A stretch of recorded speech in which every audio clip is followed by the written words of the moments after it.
Buenas, estamos esperando a Juan un minutito.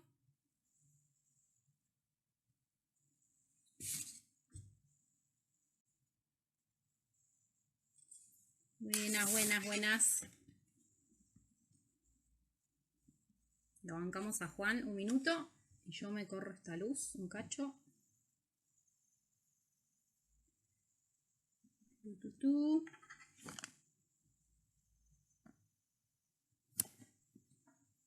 Hola a todos. A ver, alguien me mandó una solicitud para unirse. Ahí va. Acá se está uniendo Juan ahora mismo. Perdón por la demora, pero la vida es más importante que los vivos en Instagram. Te tengo así. ¿Cómo andamos? Hola, ¿me escuchan? Ahí me ven, me escuchan, no sé, ¿eso? Muy bien, perfecto. ¿Cómo andas? Bueno, bien, un gusto, perdón por la demora, estamos tapados de quilombo, te cuento a vos y a los compañeros. Estamos ahora, yo estoy en Constitución, en la sede de la CETEP, acá vienen a morfar 3.000 y pico de personas por día, sobre todo migrantes, que no tienen la IFE, que no tienen nada, así que es una trinchera cotidiana, que a veces lo urgente no saca tiempo para lo importante, como es esta conversación que vamos a tener. Por ahí, bueno, vos vas a hacer una presentación, así que yo no conozco mucho el grupo de ustedes. Leí algo, vi que hacían mucho quilombo y que los metían presos, y a mí eso me cayó simpático. Y leí los 10 principios, 10 creo que eran. Hiciste buena tarea. Sí, leí los principios, con los que estoy, suscribiría, me afiliaría, no sé cómo es la cuestión. O sea, suscribo el planteo, suscribo completamente el planteo y el estilo, y esto de hablar de un sistema tóxico y no de personas particulares, me parece que está bien pensado y que pone el punto sobre las cuestiones más importantes. Así que, bueno, haciendo esa introducción y con las disculpas. Tranqui, no te preocupes. Yo estaba esperando que nos arranquen. La verdad es que es una conversación la que vamos a tener hoy que te voy a ser absolutamente sincera. Generó controversias hacia dentro del movimiento. Muchas y muchos venimos de espacios de activismo ecologista, es mi caso. Durante muchos años, en donde la interseccionalidad de luchas y de espacios de resistencia no era tan evidente ni tan urgente como en este momento.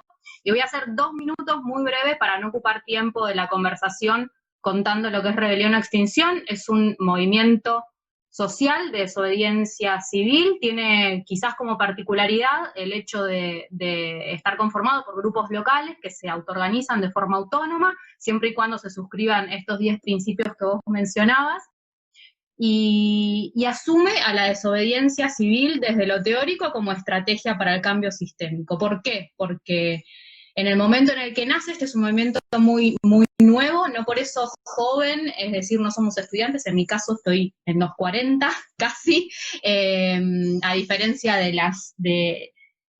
los jóvenes que están activando en Jóvenes por el Clima, que hay varios acá en este vivo escuchando, o en Viernes por el Futuro.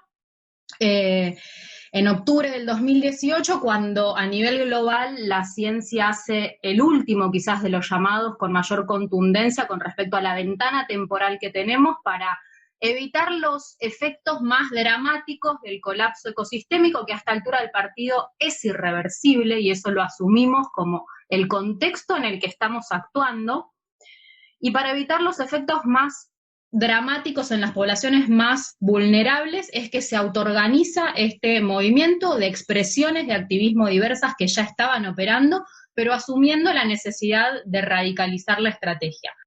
Por eso, cuando Rebelión o Extinción nace, se asumió en el norte global y en las ciudades donde se empezó a activar con acciones directas no violentas, la voluntad de que la mayor cantidad posible de gente en ese contexto sociohistórico fuera presa. Y eso sucedió hace un año. Hace un año algunos vimos lo que estaba sucediendo allá y sentimos, Nos sentimos convocadas con la narrativa, nos sentimos convocadas con la urgencia del cambio y sentimos que parte de los espacios de activismo ecologistas tradicionales en los que habíamos militado toda nuestra vida ya no estaban siendo suficientes.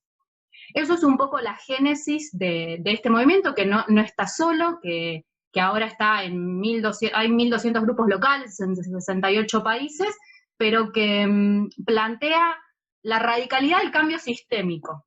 Ya no tenemos tiempo para reformismos y por eso es que en esta charla con vos lo que nos interesaba explorar y compartir era las posibilidades de construcción de un movimiento que en definitiva en un punto de la historia, y creemos y está quedando en evidencia que ese punto de la historia es ahora, exijamos a los gobiernos del mundo abrir a la participación social la toma de decisiones. La toma de decisiones para lo que va a ser una transición inevitable hacia un nuevo contexto mundial. El año pasado, las Naciones Unidas en diferentes informes, no lo voy a reiterar porque lo decimos todo el tiempo, hasta le pusieron nombre a lo que va a suceder. Es un apartheid climático en el que ya el Banco Mundial está diciendo que la mitad de la población mundial en los próximos 30 años va a vivir en áreas en donde por consecuencia del estrés hídrico y de la desertificación de las tierras no va a ser posible ni cultivar alimentos ni conseguir agua. Esto es condenar a 4.000 millones de personas a una muerte segura. Entonces, el planteo de este movimiento es que lo que estamos viviendo es responsabilidad del Estado, es responsabilidad de gobiernos que no dicen la verdad y no toman decisiones de política pública acordes al estado de emergencia en el que nos encontramos, y es un genocidio. Es un genocidio que por acción u omisión está siendo planificado. Entonces, bueno, ahí se desprenden nuestras 3 demandas, etcétera, etcétera, etcétera, pero puntualmente lo que nos viene interpelando y lo que sentimos que cada vez es más necesario construir es puentes narrativos. ¿Por qué no traemos nada nuevo a la conversación? Porque los espacios de resistencia territorial antiextractivistas en Argentina fundamentalmente, pueblos fumigados, antimineras, etcétera, etcétera, ya vienen resistiendo localmente el avance del modelo capitalista, y esto es así. Y en la urbanidad están apareciendo expresiones más jóvenes que, junto a los espacios de resistencia popular de los que vos sos parte, y eso era lo que queríamos que nos cuenten, necesariamente tenemos que empezar a dialogar, porque estamos en el mismo barco, quizás con muchísimos matices en el medio, pero la realidad es que la inevitabilidad del cambio ya está clara. Y aún, a pesar de todas las evidencias de los síntomas de colapso de este sistema, seguimos repitiendo historias que no llegan a cambiar el curso de la construcción de políticas públicas. Entonces, bueno, acá dejo la platea para que nos puedas contar un poco, si te parece, brevemente, aunque sea la génesis de lo que hoy es la UTEP, antes la CETEP o el MTE, que es lo que vos arrancaste en 2001, para entender. Hay muchas personas acá que no han tenido contacto con la evolución del movimiento social en Argentina, del movimiento popular, y está bueno, ya que sos en primera persona protagonista, que nos cuentes un poco de qué fue la cosa. Bueno, gracias, compañera. Primero cuento también brevemente eso. A mí me agarró un montón de ya no tan jóvenes, yo tengo 37, de nuestra generación. Yo también tengo 37, tuve 3, perdón. Los ex jóvenes que de alguna manera vivimos el 2001 a los 18, 19, a mí me tocó vivirlo desde mi vida de clase media, cómo los pibes de mi edad revolvían la basura en la puerta de mi casa. Entonces, desde ese encuentro con la realidad, no tanto desde una posición política previa, siempre me gustó leer, pero fue un encuentro con la realidad, con algunos amigos, compañeros, gente que en ese momento estaba en las asambleas barriales. Nos sumergimos en eso y esa marea nos atrapó y ahí quedamos. Y los cartoneros dan una lección muy fuerte. La primera es que el impulso por la vida, por sobrevivir, así como te lleva a la precariedad más absoluta en el trabajo, a buscar cualquier estrategia para ganarte el mango, también te lleva un camino de resistencia a partir de los primeros núcleos de organización. Primeros núcleos de organización que son por reivindicaciones inmediatas que tienen que ver con tu cotidianidad. Por ejemplo, que la policía no te saque la platita que te ganaste laburando. O por ejemplo, no tener que estar con pibitos, con tus hijos, arriba de un camión destartalado o de un tren hecho bolsa, arriesgando la vida y muriendo a veces. Pero a partir del proceso de organización se construye una resistencia que es cada vez más consciente y que en un momento del desarrollo del movimiento de los cartoneros empieza a tener una arista ecológica potente, digamos. Nadie salió a cartonear para reciclar nada.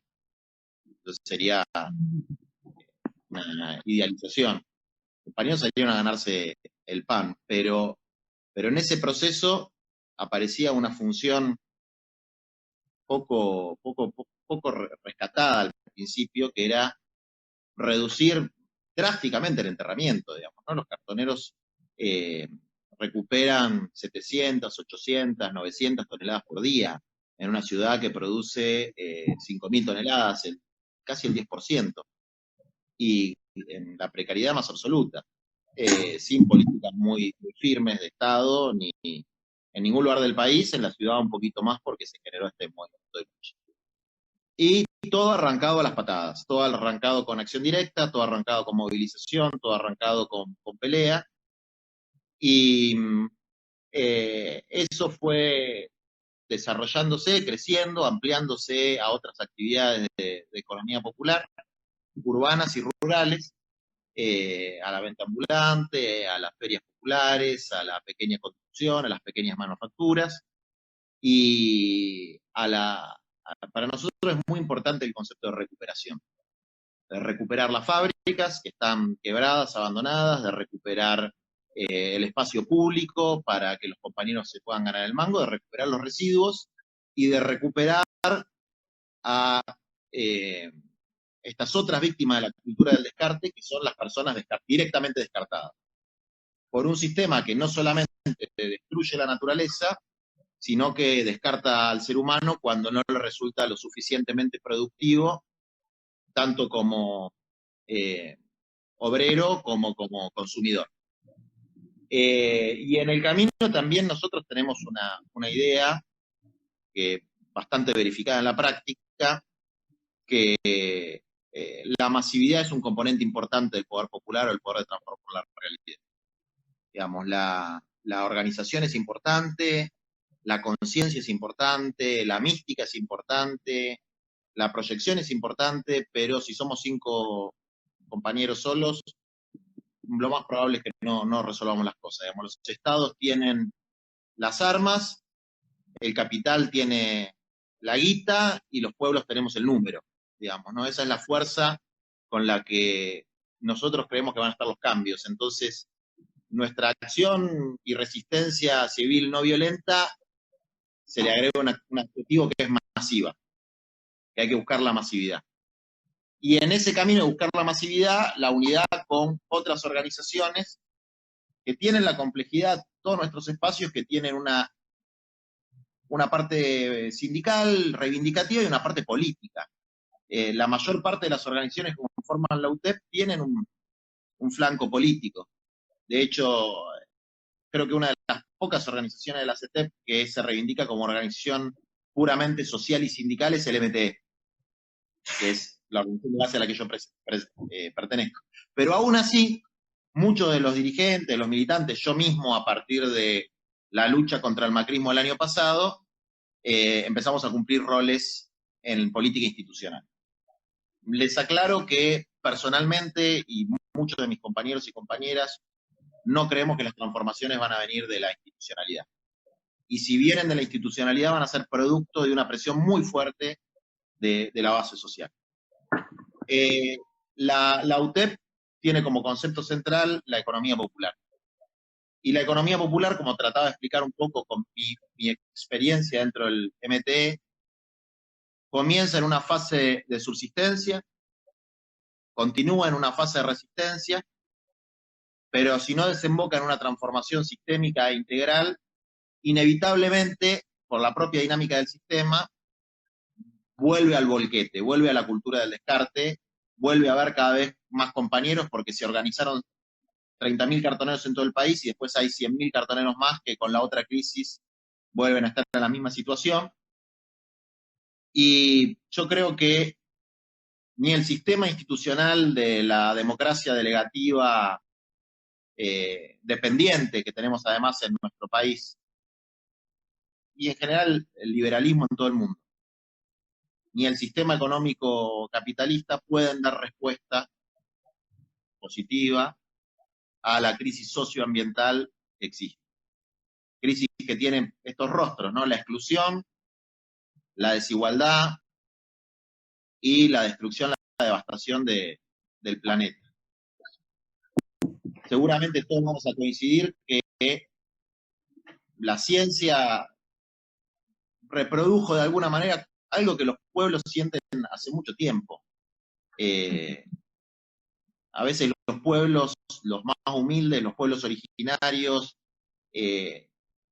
perciben las cosas de una manera que tiene una racionalidad distinta a el pensamiento ilustrado occidental, pero ahora hay una combinación muy evidente entre lo que piensa la ciencia, lo que piensan amplios sectores de los pueblos, y lo que piensan otros actores que a uno le pueden gustar más, le pueden gustar menos, pero es evidente que el Papa Francisco tiene un rol en la denuncia de la catástrofe ambiental que hay en el mundo, que ha tenido un impacto muy fuerte en la base social latinoamericana y en muchos otros lugares del mundo. Despertando una conciencia de la naturaleza estructural de la crisis y la imposibilidad de resolverla con parches o con medidas precarias.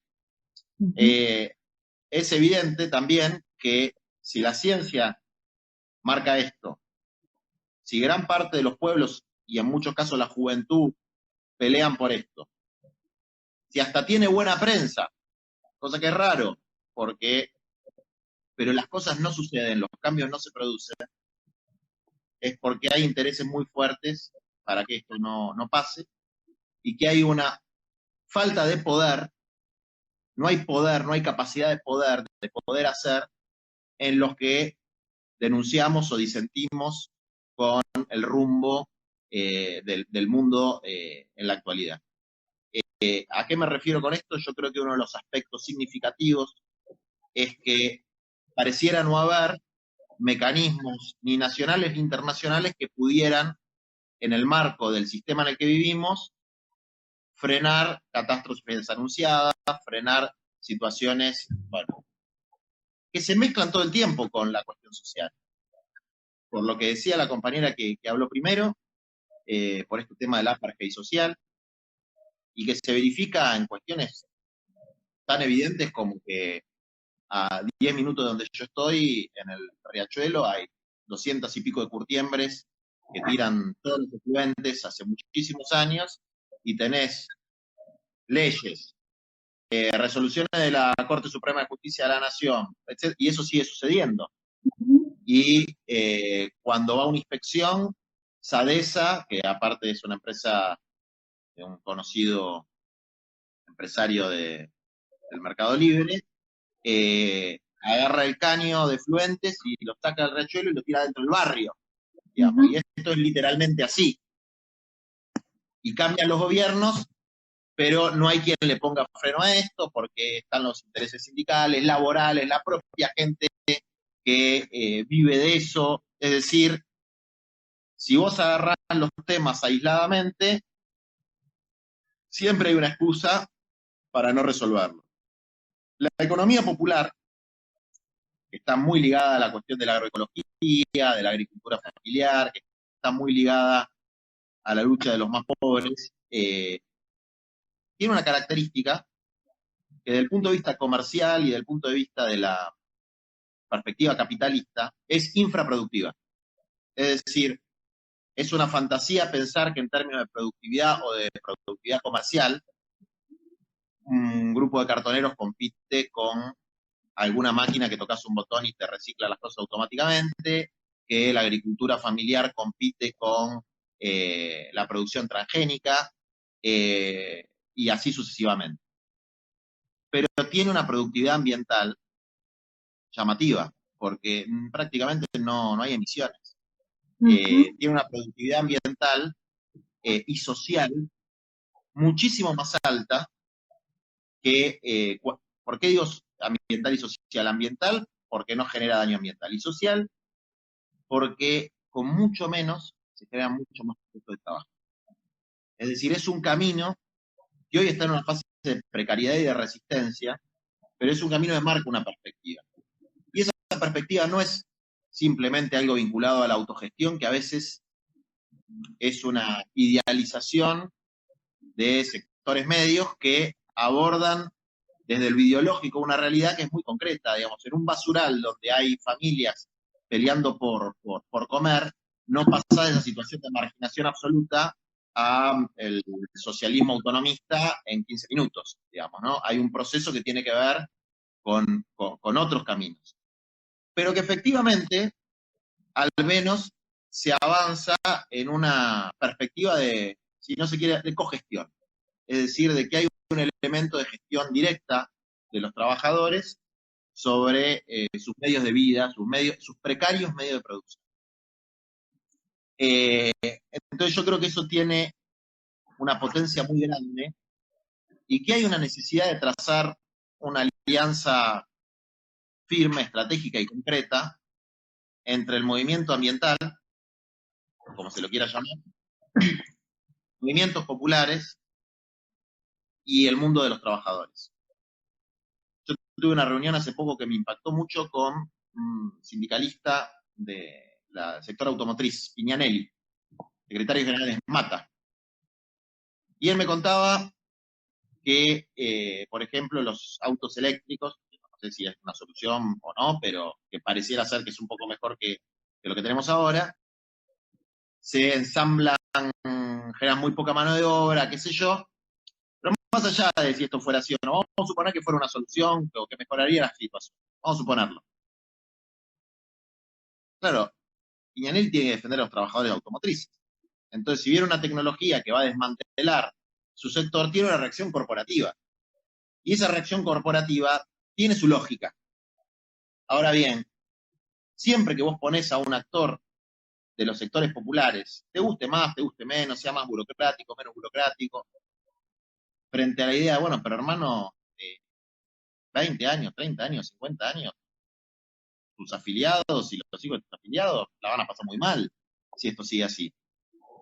Todo el mundo tiene conciencia de esto y toda la gente de buena voluntad está dispuesta a ponerlo sobre la mesa y a trabajar. Pero cuando lo que hicieron es por arriba, por las superestructuras, una absoluta falta de orientación concreta hacia procesos transicionales que permitan algo superador, terminás, por lo menos yo llego a la conclusión, de que esto por las partes no se aborda. O que se aborda globalmente de manera conjunta, o que no vamos para ningún lado. Entonces, para terminar esta primera parte, y después si quieren podemos intercambiar, en algún momento nosotros planteamos que el marco de alianza es entre los excluidos, los explotados y explotadas, y los indignados. ¿Y a qué me refiero con los indignados? No a un fenómeno particular, sino la definición de Galeno. Claro, a quienes tal vez no tengan un problema económico directo, tengan una situación económica relativamente holgada, que no sean parte de la precariedad de la vida a la que están condenados millones de seres humanos, que tal vez incluso tampoco estén en una situación de explotación laboral complicada, pero que ven la injusticia, la sienten, la perciben y ven los escenarios terribles que se avecinan por la naturaleza voraz y criminal del capitalismo, y quieren luchar, y quieren pelear, y están dispuestos a poner el cuerpo, la cabeza, el corazón, ir al frente, ir presos, etc. Y ese marco de alianza lo tenemos que trabajar mucho porque la verdad que es muy débil. Es decir, el movimiento ambiental va por un carril, y es un carril, y ahí voy a hacer algunos planteos, digamos, que por ahí tienen algún nivel de polémica. Yo he oído, hay dos cosas. Hoy salió una nota en La Nación, que aparte me menciona, que dice, el príncipe de los carreros. Entonces habla de Juan Grabois y de Antonio. Antonio es un carrero de Quilmes, vive en una casilla muy precaria, y en una nota de La Nación, que es un diario nacional, se lo menciona como una especie de torturador de caballos. Cuando es un compañero que se gana el pan con su caballo, ama a los caballos, vive de eso. Y la verdad que yo ver que hay jóvenes que se enganchen en castigar a un compañero laburador porque utiliza como medio un caballo, me resulta repulsivo, tanto como cuando vi hace poco a una piba joven, también evidentemente vinculada a movimientos ambientales, liderar una suerte de horda de muchachos y muchachas jóvenes insultando a una señora que vendía choripanes en una manifestación contra el cambio climático, creo que era, en el Congreso, digamos, ¿no? Porque el consumo de carne y qué sé yo. Entonces ahí, estas incomprensiones a veces tienen que, estas barreras que hay, a veces tienen que ver con una soberbia y con un esnovismo que lo tenemos los sectores de clase media intelectualizada e ideologizada, que nos separa del pueblo, ¿no? Que nos separa, y si esa separación se profundiza, no se va a construir la fuerza para conquistar los objetivos comunes, ni siquiera es un problema de ético o de solidaridad, es un problema del más estricto sentido práctico. Digamos, sin la fuerza de los pobres organizados, los cambios sociales profundos no se van a resolver. No se van a resolver, por lo menos es mi mirada, con pequeños grupos de activistas, por mayor que sea el nivel de conciencia y de coraje con el que tomen las consignas, porque es de alguna manera una reedición de un foquismo, digamos, un foquismo distinto, pero que desarraigado de la capacidad de transformación que tienen los pueblos. Y por el lado por nuestro lado, de los movimientos populares, yo hasta veía ahí algunos comentarios que iban mandando al cosito que se ve acá del Instagram. También hay una, que no es de la base social, que es general también de la dirigencia de clase media, una cosa despectiva, tipo estos chetitos del cambio climático, qué sé yo, que no entienden nada, que viven todos en Puerto Madero, que primero tampoco es verdad, pero además, si así lo fuera, no hay forma de construir una potencia constructiva sin esa juventud integrada a la globalización, con vasos comunicantes con las metrópolis del mundo, que puedan de alguna manera entrelazar o unir fuerzas con los sectores populares organizados. Así que mi reflexión va un poco por ese lado, ¿no? De reafirmar un poco mi adhesión a los principios que ustedes tienen, al método, sobre todo al método en términos de la resistencia no violenta, la desobediencia civil, o el nombre que se le quiera poner, y a plantear la necesidad de fortalecer vectores de alianza entre los marcos de trabajo que nosotros venimos desarrollando.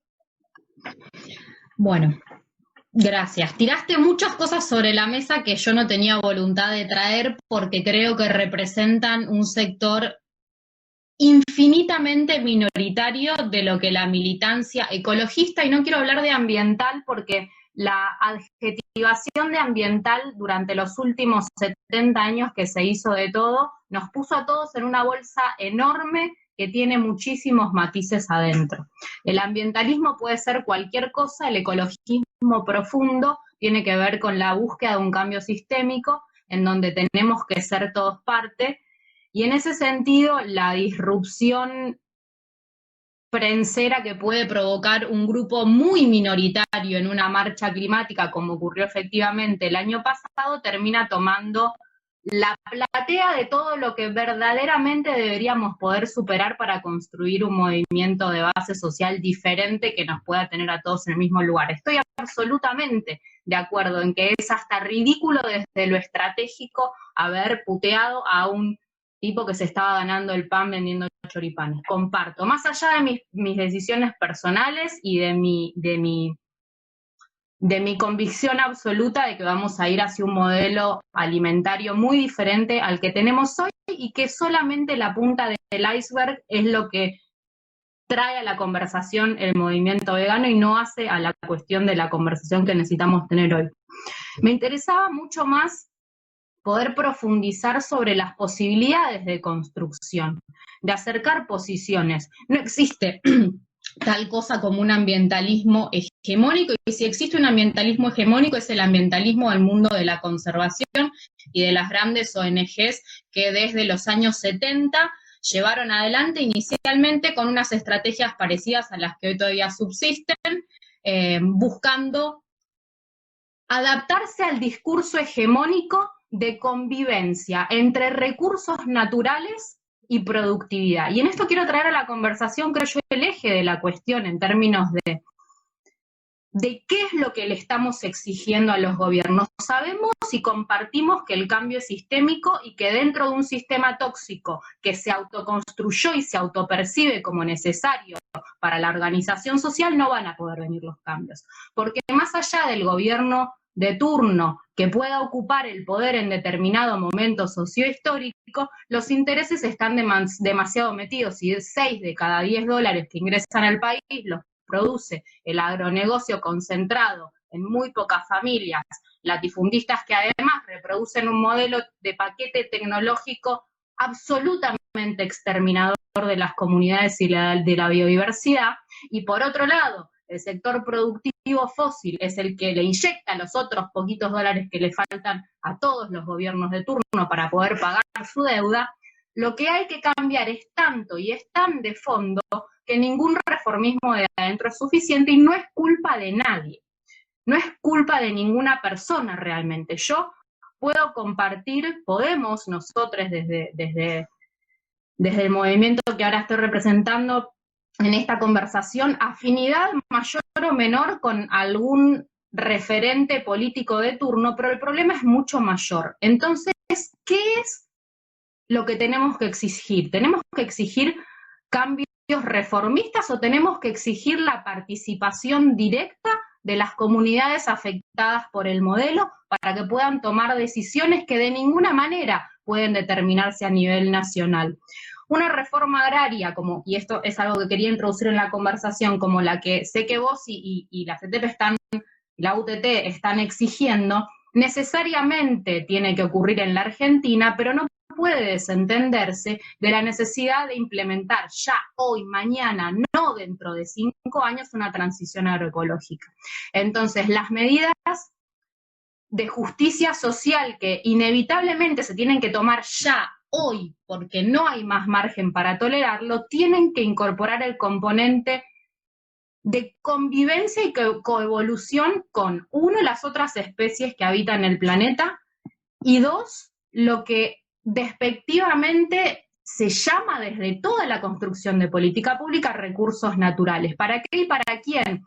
La conversación que vos tuviste en la automotriz es una conversación que no debería llegar antes de la conversación de cómo y para qué se va a producir el litio que van a explotar en Jujuy o la energía que se va a generar en una transición renovable. Si vamos a iniciar un Green New Deal, que ahora es la palabra de moda, antes de cuestionarnos el cómo abastecer una oferta energética con determinada demanda, tenemos que hacernos una pregunta mucho más sustantiva: ¿energía para qué y para quiénes y para qué determinado modelo productivo? Y en ese sentido, mi pregunta, y vuelvo para atrás, es: si la solución no está dentro del sistema, si la masividad de los movimientos sociales en los que vos trabajás tiene como objetivo generar una instancia de disrupción y de acumulación de poder para poder ser oídos.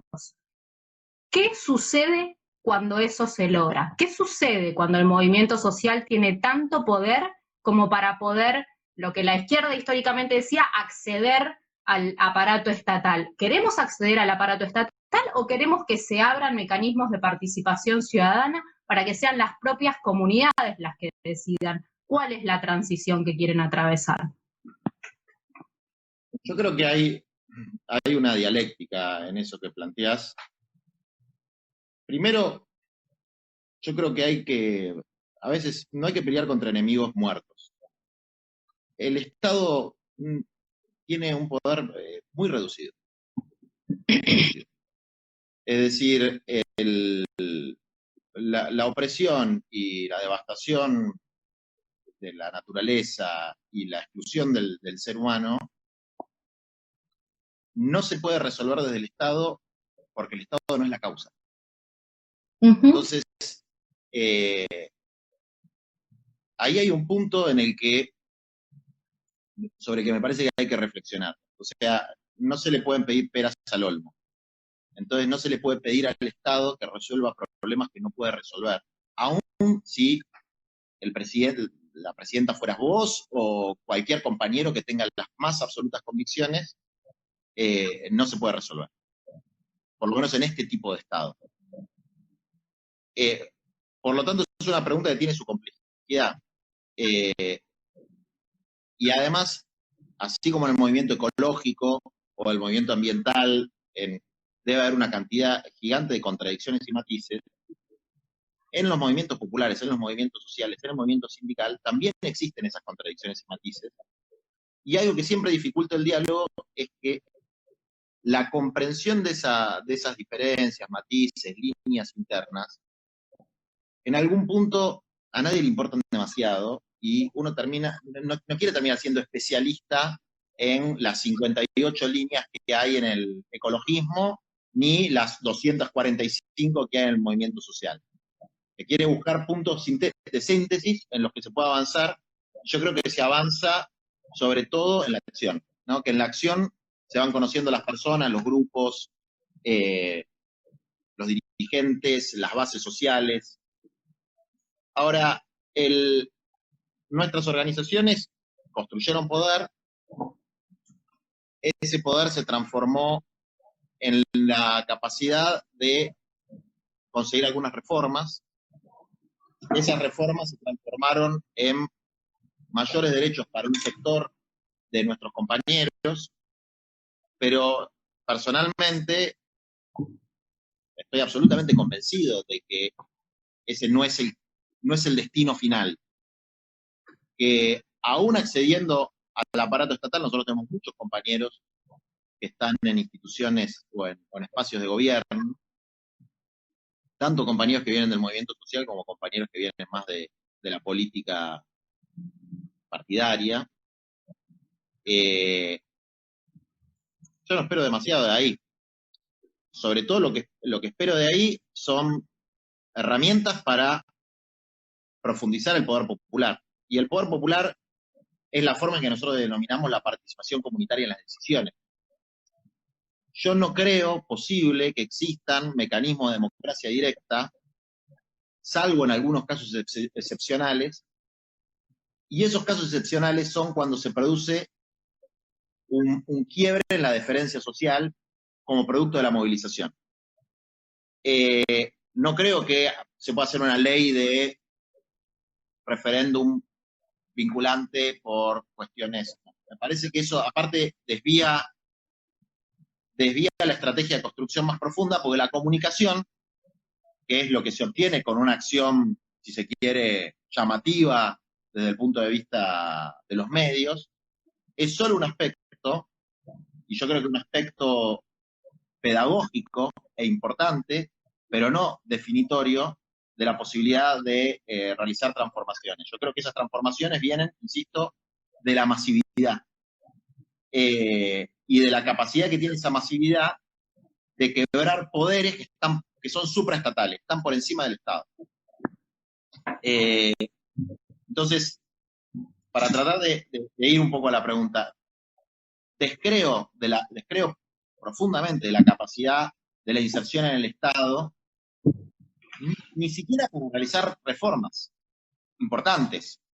Cuando uno habla de reforma agraria, está hablando de una reforma, y es una reforma, pero totalmente posible dentro del marco de este sistema, que también va en términos de lo de la transición a la agroecología, pero, a ver, que no tocas tampoco demasiados intereses. Digamos, a ver, los intereses de los terratenientes argentinos son intereses que al capital global le importan poco. Digamos, si la producción de soja está garantizada, la tierra sea del Estado, sea de la cooperativa, sea de la UTEP, o sea de lo que sea, lo que importa es la cadena de suministros, no un heredero de la oligarquía que tiene 2.000 hectáreas. Entonces yo estoy totalmente de acuerdo con lo que vos planteás. Ahora, hay que entender los intereses de los sectores. Yo represento intereses materiales, más allá de mis perspectivas personales sobre cómo debería ser el mundo o sobre las transformaciones profundas que hay que hacer. Primero tengo que convencer a mis propios compañeros de que es mejor plantar variedades que la semilla de tomate transgénica holandesa, que es la única que se puede vender en el mercado central, porque nadie te compra un tomate que no tenga la forma redonda, linda, roja, etc. Entonces, si uno va con un planteo agroecológico, desarraigado de los intereses materiales de la reproducción de la vida de los compañeros, en la base social vas a tener muy, muy poco eco, digamos, aunque en la superestructura mediática te dé bolilla a todo el mundo, porque, insisto, el tema, la cuestión ecológica es muy fácilmente reabsorbible por el sistema de comunicación hegemónico, porque queda lindo. Hay cosas que son fácilmente reabsorbibles hasta que empezás a tocar el interés económico. Y ahí ya no es tan lindo. Ahí empieza a ser feo, digamos. Ahí sí, la verdad, porque la adjetivación de ambiental puede ser absorbido de forma hegemónica por los medios. Una reforma ecológica, y digo ecologista por no decir sistémica, profunda, toca todos los intereses. Y la realidad es que el cambio sistémico solamente se puede dar transformando los patrones del modelo de producción y consumo, y los dos ejes productivos que lo sostienen son los agroindustrial y el fósil. Entonces, partiendo de la base que la lucha es contra el extractivismo, en ambos casos, sobre los cuerpos y sobre el territorio, haciéndole caso a la definición de territorio de los pueblos originarios, es la apuesta contrahegemónica, creo yo, en estos tiempos más reivindicativa de derechos sociales, porque cuestiona todo, porque hay que cambiar todo si vos transformás estos dos modelos productivos. Y lo bajo al caso argentino. Si vos tocas con una reforma agraria no solamente la redistribución de la tierra, incorporás el componente del modelo productivo, es inevitable, y atacás a Monsanto Bayer, a Dow DuPont y a Syngenta China, estás luchando profundamente contra el sistema. Y la ciencia hegemónica viene haciendo caso omiso a esto, pero si recordamos, Andrés Carrasco fue una denuncia pública en donde se bajó a la realidad de los pueblos para evidenciar el genocidio que implica el paquete tecnológico. Entonces, yo ahí diciendo en el sentido de que analizándolo en profundidad, sí es una denuncia que estructuralmente ataca las bases del sistema. No hay disenso, estamos de acuerdo con eso. Yo lo que quiero plantear es que hay una cuestión de abordaje que tiene que ver con los intereses de clase y la idiosincrasia cultural de cada sector. Mira, yo viví mucho tiempo en Patagonia y milité mucho con el pueblo mapuche. Salvo 3 dirigentes, nadie tiene ese concepto de territorio. Es una academización de un concepto. La diferencia entre la palabra ecología y la palabra ambiental la entendés vos y los compañeros de tu grupo y los compañeros del movimiento ecológico. nadie más la entiende. Digamos, es una cuestión de nominalismo. Y Sí, la agroecología, el sector hortícola, que también conozco mucho porque milito con el sector hortícola todos los días, hoy es patrimonio, si se quiere, o está en una minoría muy reducida de los compañeros, como una consigna, digamos. Entonces, y esto tiene que ver con lo de la automotriz. Si los que tenemos una convicción, y me cuento entre ellos, de que aunque se consigan reivindicaciones de naturaleza económica, aunque se consigan mayores derechos laborales, aunque se consigan reformas territoriales, si los patrones de consumo y producción siguen siendo lo mismo, será pan para hoy, hambre para mañana, y un mañana bastante cercano, no podemos ponerle como bonete a los compañeros esos planteos, esas convicciones. Hay que convencerlos.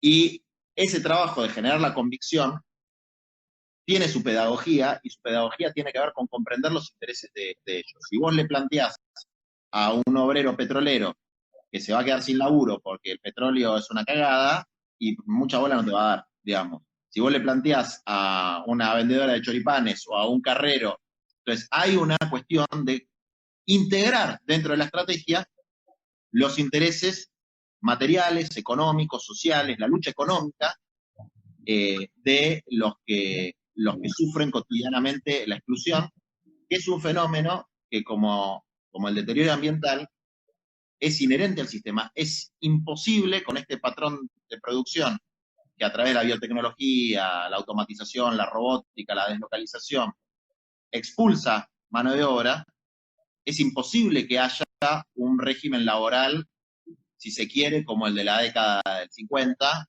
o en momentos de pleno empleo. No va a suceder nunca. No hay gobierno que pueda garantizar el pleno empleo en ningún lugar del mundo. Entonces, no hay disenso sobre el fondo, ni siquiera sobre la forma, sí sobre cómo las estrategias se aplican en los distintos sectores y sobre qué bases hay que construir una articulación de los que creemos, sostenemos y estamos convencidos de que sin un proceso de transformación radical no va a funcionar la cosa. Que si no hay un cambio estructural y de raíz, la cosa no va a andar. Ahora, en el movimiento popular, en el movimiento de los pueblos más humildes, de los más laburadores, de las clases bajas, la consigna ecologista todavía es una cosa exótica.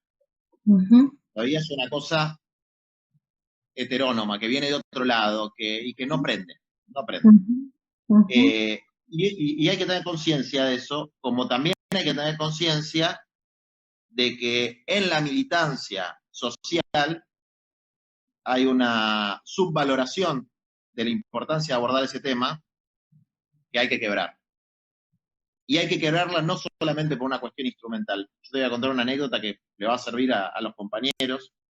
En algunas discusiones sobre el sistema de cartonero, nosotros planteábamos la cuestión ambiental, ecológica, como se lo quiera decir. Entonces, a ver, yo cuando lo empecé a plantear, lo planteaba de forma meramente instrumental.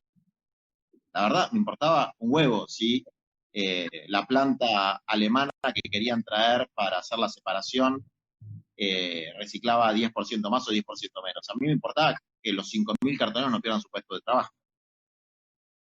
Me fui convenciendo con el paso del tiempo de que tenía una importancia en sí.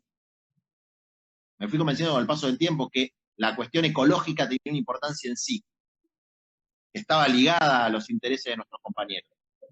Y además, que estaba ligada a los intereses de la humanidad. Pero cuando uno se pone por encima de los intereses y dice, esta es una perspectiva para toda la humanidad, corre el riesgo de quedar muy desarraigado. Es decir, cuando vos laburás únicamente en el mundo de las ideas que tienen un sustento en la materialidad total, ideas que tienen un sustento en la materialidad y que además afectan a los más pobres muchísimo más que a los sectores ricos, pero que uno las enuncia desde un humanismo así universalista, desentendido de la realidad concreta, material, del aquí y de la ahora de los pueblos y de los sectores más humildes de los pueblos. Entonces, en la pregunta de cómo construir una estrategia lo más común, lo más conjunta posible, no creo que sea sustancial tener una comprensión recíproca de la letra chica de las posiciones, pero sí de estos grandes temas, digamos, ¿no? Sí, estos grandes temas. Por ejemplo, a mí, yo tengo una hija de 16 años que me explicó, es vegana, vegetariana, no sé bien, pero me explicó el tema del metano y de las vacas y qué sé yo. Entonces yo le empecé a dar bolilla al tema, digamos, porque la verdad que si no, no lo entendía. Entonces a cada uno las cosas le entran por una razón distinta, digamos. Al gaucho que vino del campo y está en la villa, le va a entrar por una razón distinta a la que te va a entrar a vos o la que me va a entrar a mí. Entonces, en ese sentido, ¿no? Quería poner este tema de relieve, tener en cuenta los intereses materiales inmediatos, no los mediatos, de nuestros compañeros, que son absolutamente compatibles con una estrategia de pelea por un cambio, por una ecología profunda, a la hora de trazar las estrategias. Bien, comparto y creo que es la oportunidad histórica que en este momento se está presentando, la de tender ese puente narrativo, porque es urgente, es verdaderamente urgente, porque lo estamos viendo ahora, porque nadie pudo explicar durante las primeras semanas de pandemia la relación directa que existe entre la proliferación de virus de saltos zoonóticos como el que estamos viviendo ahora y el modelo de producción, en este caso, de alimentos a nivel global.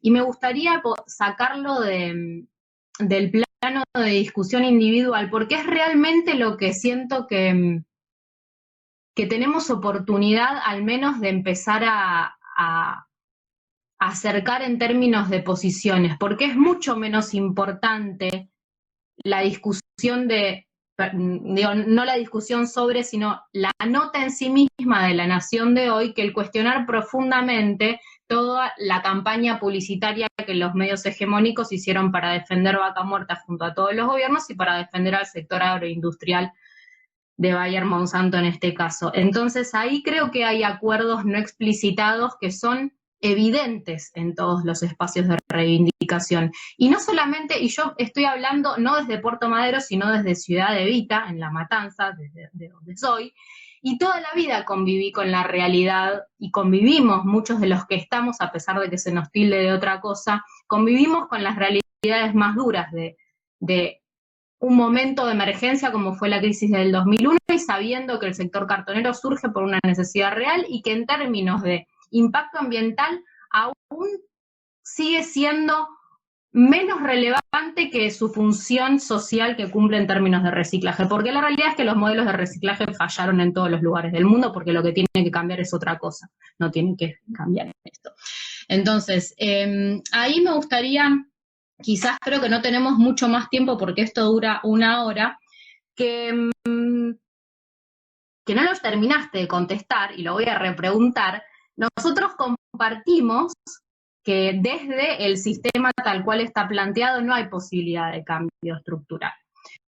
Por eso lo que decimos que se llama nuestra demanda 3 es una exigencia mediante una disrupción global, masiva y simultánea. Por eso nacen estos movimientos y por eso tienen ambición y hambre global, no por una voluntad de ser parte de algo canchero que sale en las fotos, sino porque sabemos que los sistemas de gobernanza global ya fallaron, ya lo demostraron, y que nadie va a empezar primero porque todos van a querer seguir freerideando hasta que el planeta dé.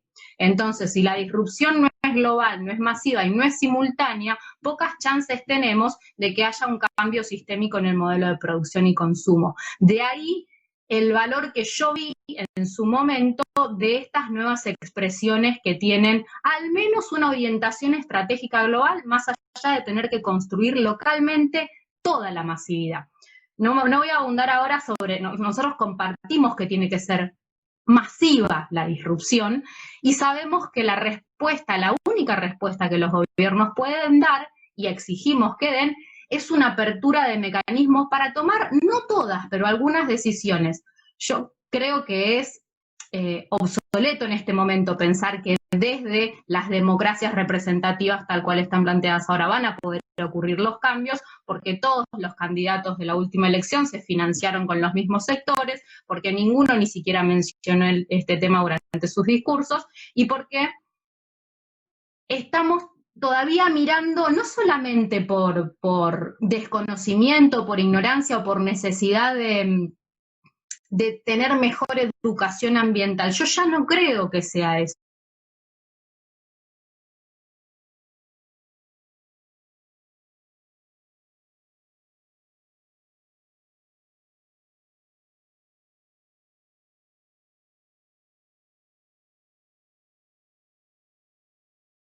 Yo creo que estamos tras un proceso planificado por acción u omisión de descarte de la mayor parte de la humanidad. Y ante esa injusticia es que decimos, ok, el capitalismo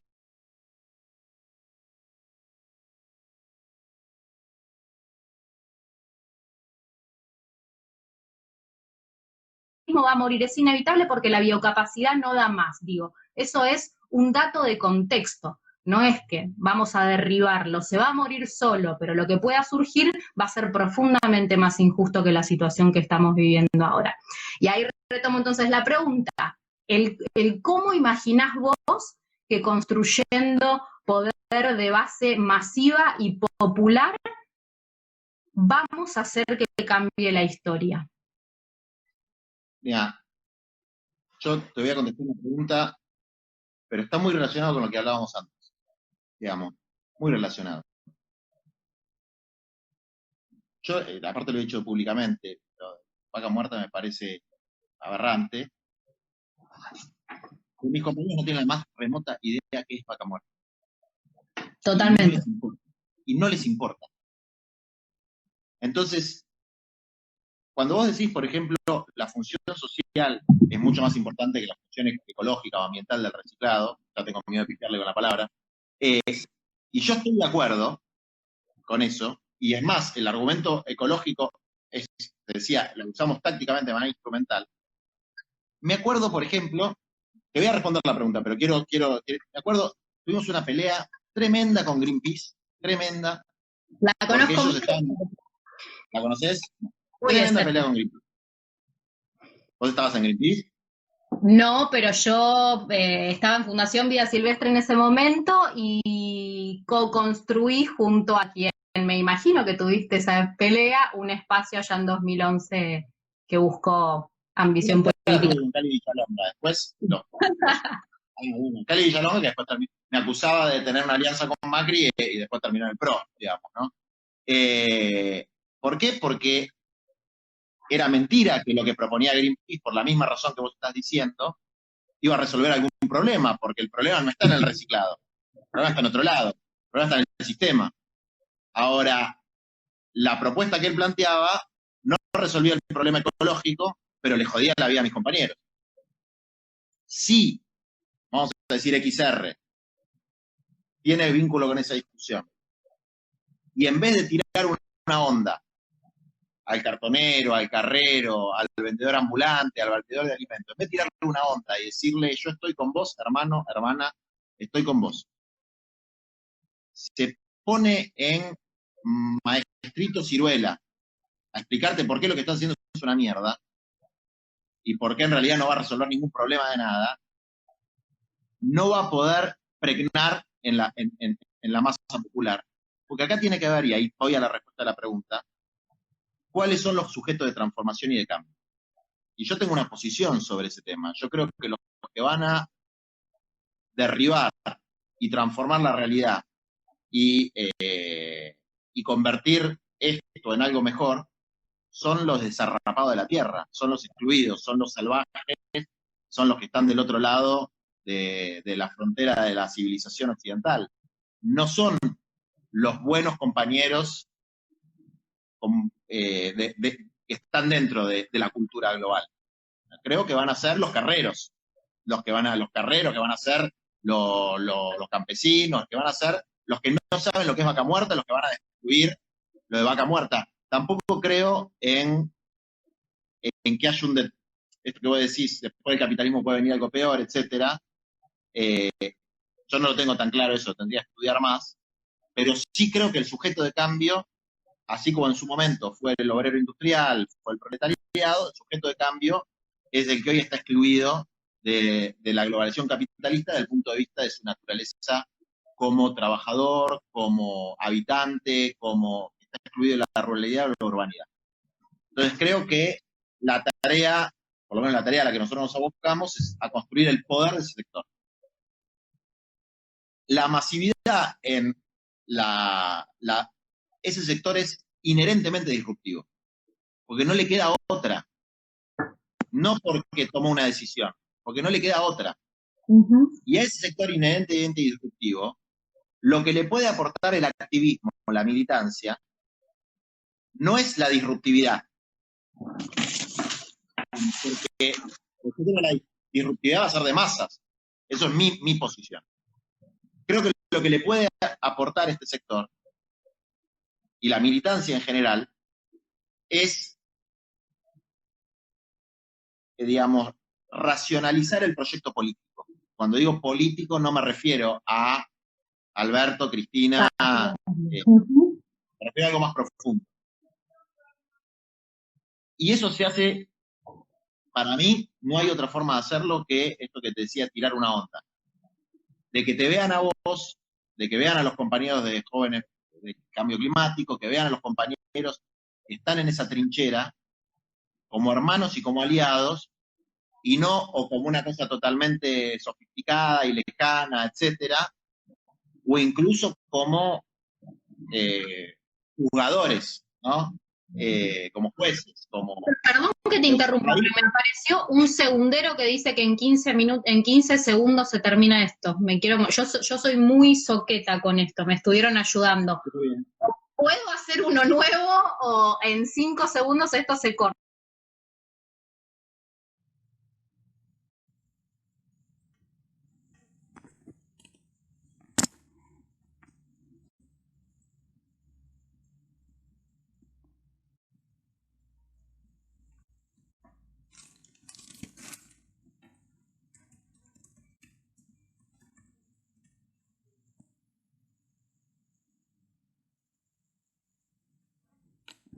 Bueno, a ver si vuelve Juan.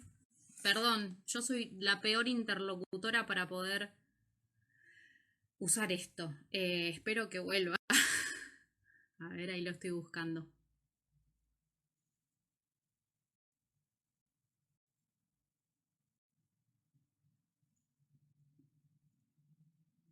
A ver si vuelve Juan.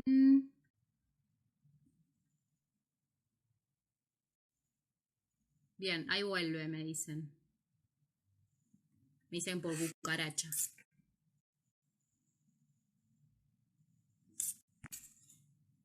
Ahí va.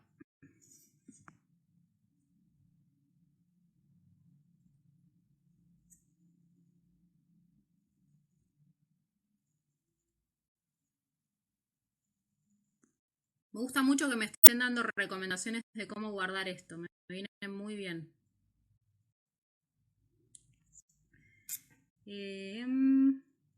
Todavía no apareció Juan, perdón.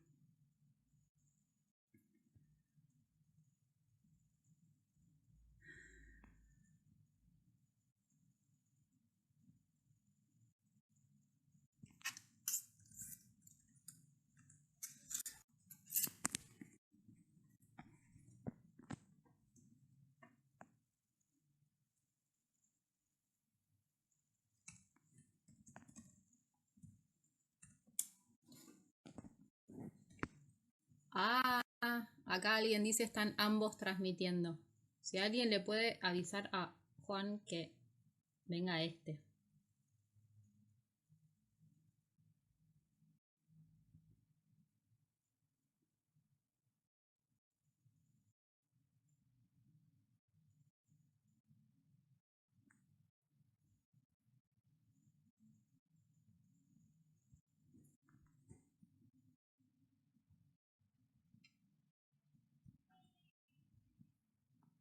Ahí está, ya le mandé la solicitud, amigues.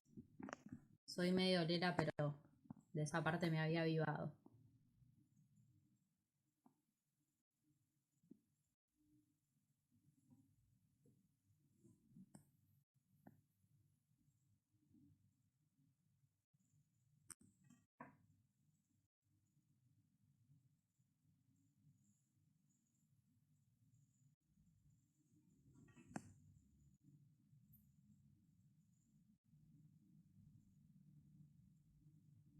A ver, a ver. Ahí va.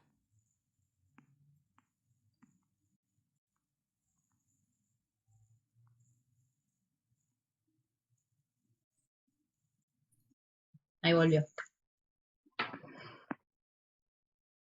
Estamos esperando. No seguimos para nada la serie de preguntas que teníamos, pero ahí va. Bueno, hola. Sé que tenés unos Hola. poquitos, pero estábamos como cerrando, así que si querés terminar la idea de en donde estabas, y había muchísima gente, está buenísimo que podamos estar hablando, me encanta, muchas gracias. No me acuerdo por dónde ibas. Mira, me metí en otro canal y había otra gente, había más gente, así que se nos mezcló la gente. Sí. Bueno, a ver, no sé, decime, ¿con qué quieres cerrar? No, vos estabas respondiendo a la pregunta del cómo, entiendo y creo que compartimos que en este punto de la historia repetir errores en virtud de llegar a un fin no nos va a ayudar. Creo que el proceso de construcción es lo que cuenta y creo que se están dando todos los componentes para que eso pueda suceder. Creo que ayudarnos mutuamente a entender de qué forma acercarnos es importante y no quedarnos con lo que sale en La Nación, que en general no es nunca verdad ni representa la realidad. Está buenísimo, más allá de las palabras que usamos. Me estabas contando la historia estimo que el momento en el que se aprobó la ley de basura cero. Y vos estabas por responder la clave de cómo quebrar el sistema, cómo construir este cambio que necesitamos para que no las futuras generaciones, que es el verso que nos vendieron a todos los de nuestra generación. Las futuras generaciones no van a sufrir las consecuencias del quilombo en el que ya estamos. Somos nosotros, son nuestras hijas y nuestros hijos, y son las personas que ya la están sufriendo en forma directa. Es el comedor en Constitución en donde vos estás, que no tendría que estar en una situación pandémica, y estamos en una situación pandémica por culpa del modelo extractivista de avance sobre la naturaleza y creer que no somos parte de eso. El cómo traducirlo en un vocabulario que sea asequible a los diferentes sectores creo que es el gran desafío, cómo construir esta historia de recuperación y de restauración usando la palabra que vos estabas. Creo que lo que más nos va a interpelar en este momento que viene a todas las personas que participamos en algún u otro espacio de militancia o de activismo, de resistencia, es un ataque narrativo muy fuerte. Es un momento de definición de conceptos y de construcción de historias, y la nueva normalidad ya se están encargando algunos de construirla, y es lo que no tenemos que dejar que suceda. Mira, ahí voy a ir cerrando con eso de la nueva normalidad. Digamos, la idea que yo estaba tratando de transmitir era que hay que entender, para mí, diferenciar el sujeto de cambio, el sujeto pueblo, el sujeto histórico, de la militancia y el activismo, ¿no? Porque son lógicas complementarias pero diferentes. Sí. Entonces, en esas lógicas no es solamente un problema de lenguaje, que lo hay, sino un problema de estar juntos. El tema del ejemplo que yo ponía de cartoneros y Greenpeace, o que puede ser de carreros, o que puede ser de la señora que vendía choripanes, o que puede ser del comedor, es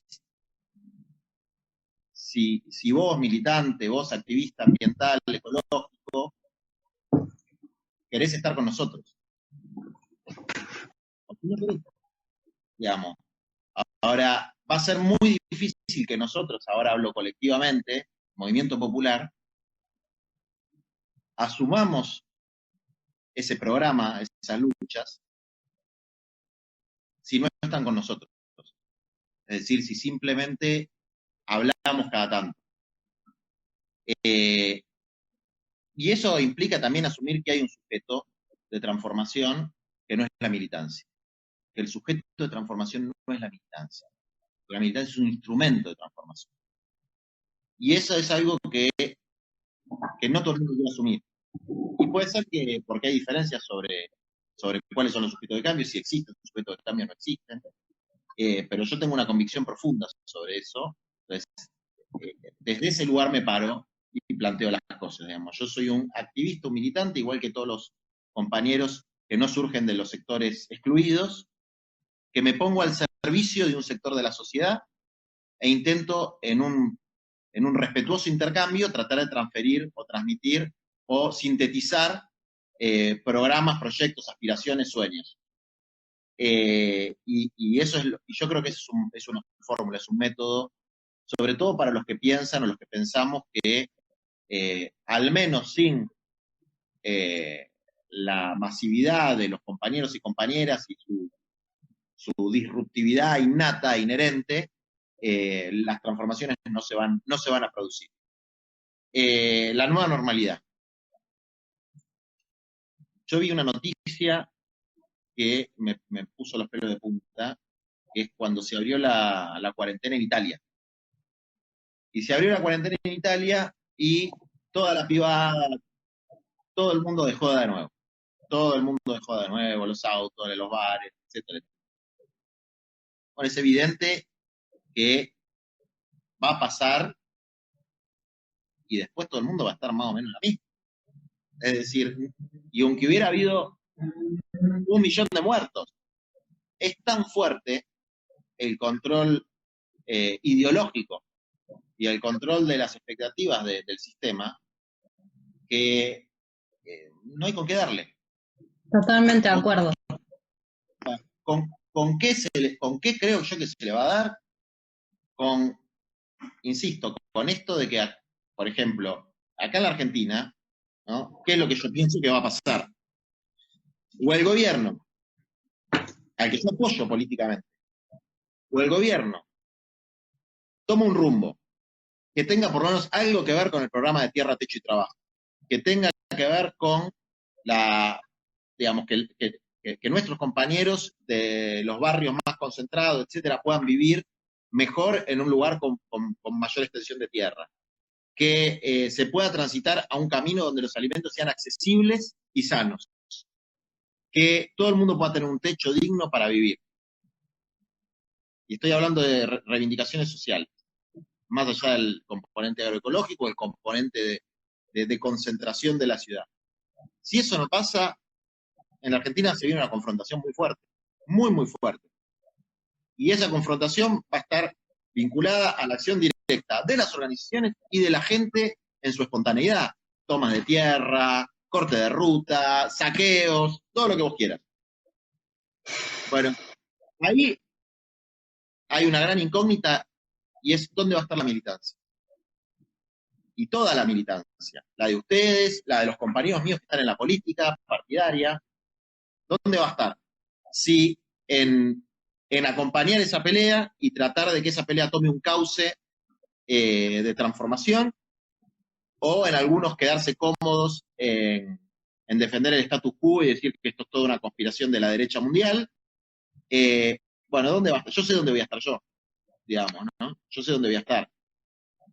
Y espero que haya un cambio de rumbo en el sentido de las reformas, porque las reformas también te permiten tener un piso más alto para construir más reformas y más transformaciones y más peleas, en la medida que la militancia no se entregue al sistema. Y no es que te entregás cuando agarrás un cargo en el gobierno. No es que te entregás cuando agarrás eso. Te entregás cuando pensás que tu cargo en el gobierno es lo importante. Cuando pensás que eso sustituye la lucha popular. Cuando te conformás y pensás que eso es lo posible, lo que decía el gringo Tosco de ¿Qué es la burocracia? Es la administración de lo existente. Administrar lo posible de la mejor manera, digamos, cuando que hacen ese posibilidad. Y bueno, espero que por lo menos a los compañeros nuestros eso no les pase, digamos, ¿no? Entonces, vamos a tener oportunidad para ver en la práctica en muy poco tiempo, meses te diré, qué posibilidades hay de juntar estos vectores de lucha. Compro. Bueno, entonces en 2021 empieza la transformación, de alguna forma u otra. Yo comparto el diagnóstico de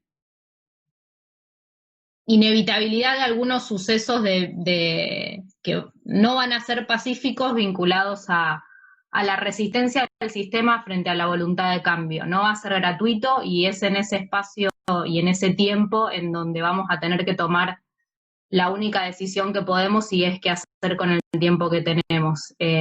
Así que espero que a partir de esta charla inicial sí podamos tender esos puentes, no hablando de vez en cuando, sino viendo cómo hacemos para construir juntos.